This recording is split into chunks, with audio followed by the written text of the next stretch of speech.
Hello YouTube. आज हम अपनी इस वीडियो में कॉम्प्लेक्स इंटीग्रेशन के बारे में पढ़ेंगे।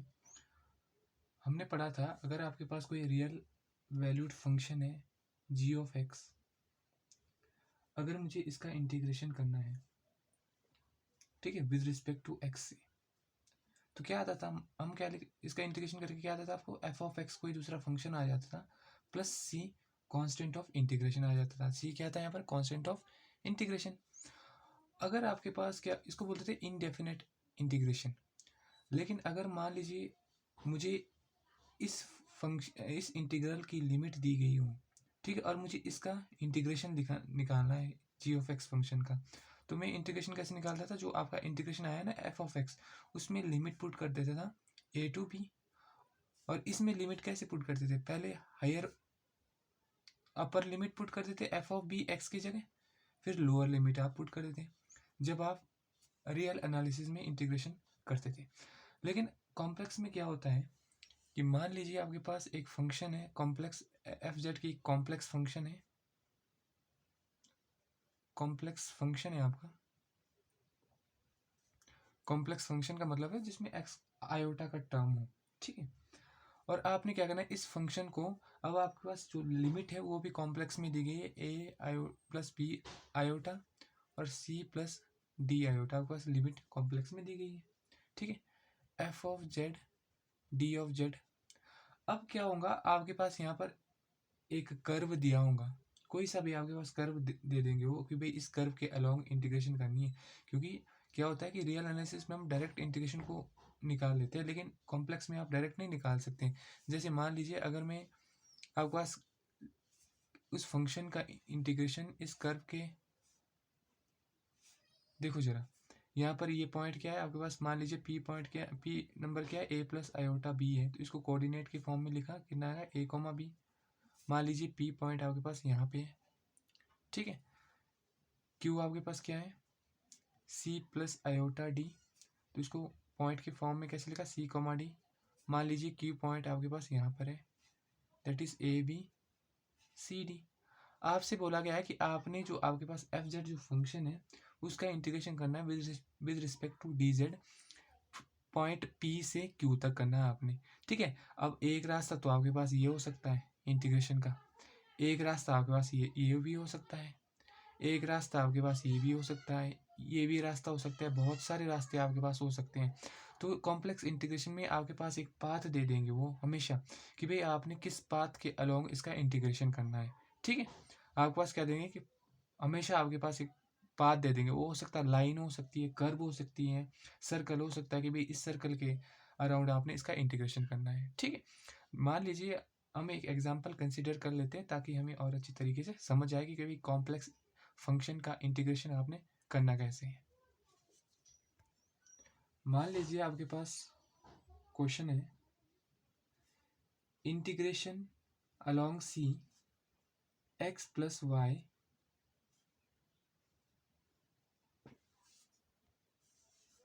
D of X plus X square Y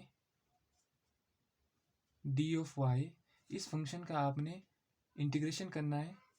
और सी क्या है, सी इज कर्व, कौन सा कर्व है, y is equal to X square आपका कर्व है, फ्रॉम 0 0 to 3 9।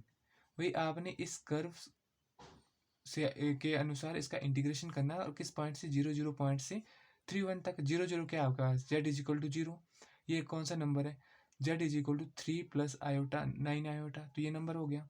तो आप इसको आप रिप्रेजेंट भी कर सकते हैं कॉम्प्लेक्स प्लेन में।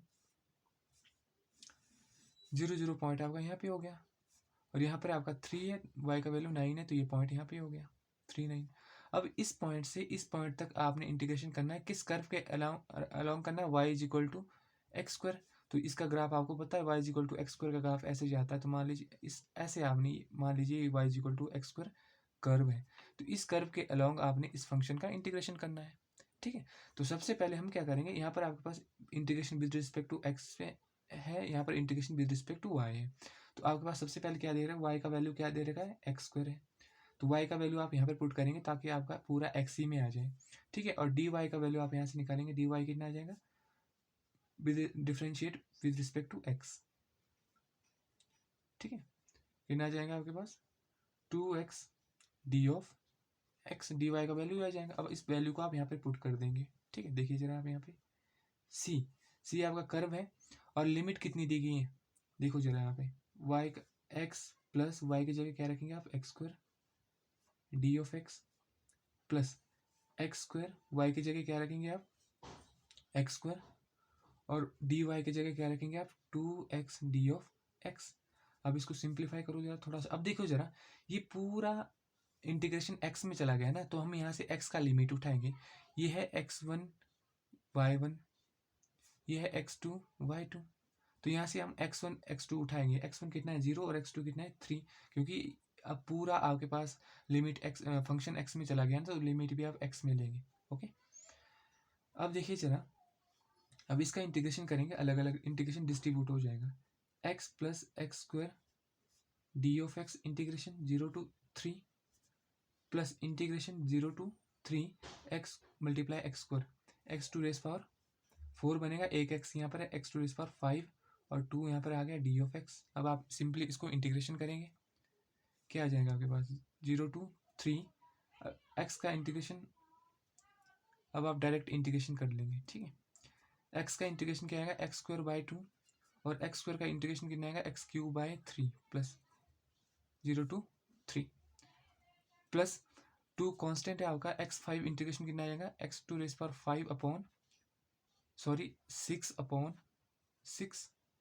अब आप लिमिट पुट कर देंगे 0 to 3। हमें पता है, आपको क्या पता है कि भाई अगर आपने इंटीग्रेशन करना है x to raise power n D of X का, जहाँ पर n का वैल्यू -1 नहीं है, ठीक है, n not is equal to -1, तो इसका इंटीग्रेशन होता है x to raise power n+1 upon n+1 plus C.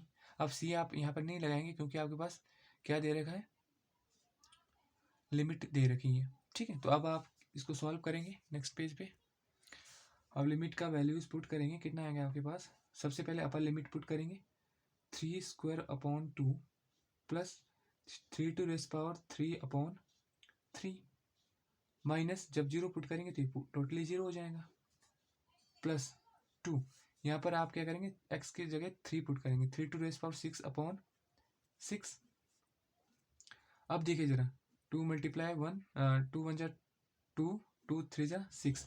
अब इससे एक पावर इसकी कैंसिल हो जाएंगी, 3 टू रेस पावर 5 यहाँ पर आ जाएगा, तो यहाँ पर कितना बचेगा 9/2 प्लस यहाँ से एक ही कैंसिल हो जाएगा, तो यहाँ पर कितना बचेगा 3 टू रेस पावर 2 बचेगा, तो 3 टू रेस पावर 2 9 होता है, प्लस 3 टू रेस पावर 5। अब इसको सॉल्व करेंगे आप, कितना आएगा 9/2 plus 9 plus 3 to raise power 5 कितना होता है 243।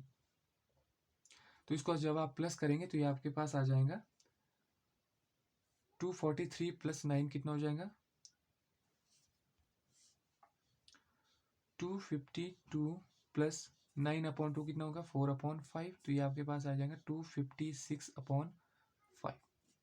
तो इस फंक्शन का आपके पास इंटीग्रेशन कितना आ गया 256.5 आपके पास इंटीग्रेशन आ गया। आपका अगला क्वेश्चन है integration of x minus Y plus iota x square D of Z. अब यहाँ पर डी ऑफ जेड का टर्म दिया गया है, where C is a curve y is equal to X along straight line आपने इंटीग्रेट करना है किससे, z is equal to 0 to z is equal to 1 plus iota. अब देख लीजिए सबसे पहले आपने फंक्शन को कहाँ से इंटीग्रेट करना है, z इज इक्वल टू 0 कहाँ पे है, यहाँ पर है, और z is equal to 1 plus iota कहाँ पे है, 1 प्लस आयोटा 1,1।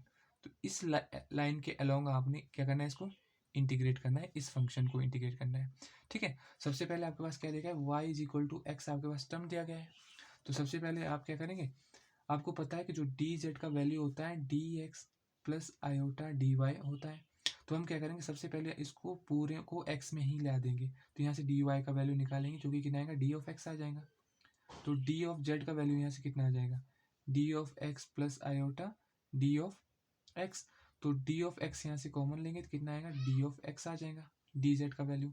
अब इस वैल्यू को आप यहाँ पे सब्स्टिट्यूट कर देंगे, देखिए जरा एक्स माइनस वाई कितना है आपके पास x plus iota x square और डी ऑफ जेड की जगह कितने लिखेंगे आप, 1 plus iota d of x. ठीक है, अब देखिए जरा, अब पूरा फंक्शन हमारा एक्स में चला गया, तो यहाँ से हम एक्स का इंटीग्रेशन लिमिट उठाएंगे। एक्स का लिमिट क्या है, 0 से 1, तो यहाँ पे 0 से 1 आप लिमिट उठाएंगे। नेक्स्ट स्टेप में देखिए जरा, एक्स से एक्स क्या हो जाएगा आपका, कैंसिल। 1 प्लस आयोटा क्या है, कांस्टेंट, तो ये बराबर इंटीग्रेशन साइन से बाहर आ जाएगा। अंदर कितना बचेगा, 0 to 1, आयोटा भी कांस्टेंट है, बाहर आ जाएगा, x square D of x. अब इसको आप दोबारा इंटीग्रेशन करेंगे, iota into 1 plus iota, x square का इंटीग्रेशन कितना हो जाएगा, एक्स की क्यूब अपॉन 3, और लिमिट क्या आ जाएंगे आपके पास, 0 to 1। अब इसको आप सॉल्व करेंगे, आयोटा 1 प्लस आयोटा, जो आप इसमें पुट करेंगे वैल्यूज, तो कितना आएगा, 1/3 minus 0, which is equal to iota 1 plus iota 1/3। Iota को आपने अंदर मल्टीप्लाई कर दिया, कितना आ गया, आयोटा -1, क्योंकि आयोटा का स्क्वायर -1 हो जाएगा, 1/3। तो ये आपका कॉम्प्लेक्स इंटीग्रेशन का वैल्यूज आ जाएगा। ठीक, ये आपका आंसर आ जाएगा।